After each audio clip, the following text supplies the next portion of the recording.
All right, so this is the story about how I got my name, Hamza Al-Asib Abdullah, because I didn't pick it myself.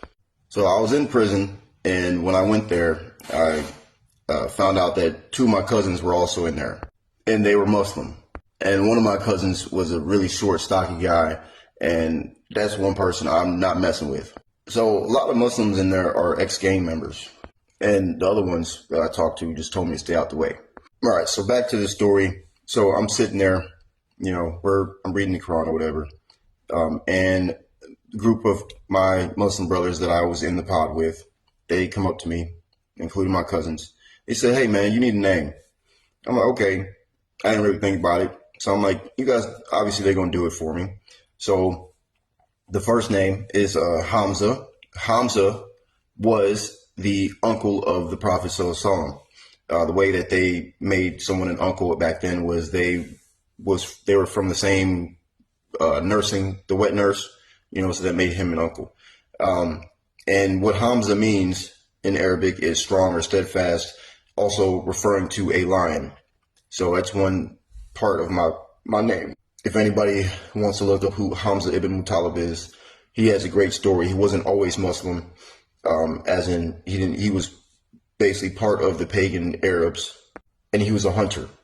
And when Muhammad Sallallahu Alaihi Wasallam was facing persecution and they tried to kill him the first time, Hamza stepped in and he said, "Hey, whatever my nephew says, I say. So you have to go through me." Part two, Al-Hasib. So that means the reckoner or the bringer to account. It also means the sufficient. So we put it as the reckoner, the bringer to account. Now, the reason I have this is because there's a story that I don't really talk about. But in there, I knew somebody that was trying to crash out, basically trying to fight somebody. And I stopped him from doing it. I tried to tell him, I'm like, "Hey, man, look, watch out." And I found out while this time, I knew his brother from county. So after I got him to stop doing what he was doing, he got on the phone and I told him, "Hey, I need to talk to your brother." So I talked to him, you know what I'm saying? It was good. And he realized that, okay, I need to settle down, because back in there, if you do stuff like that, they'll move you, and then if something really happens, then they'll extend your sentence.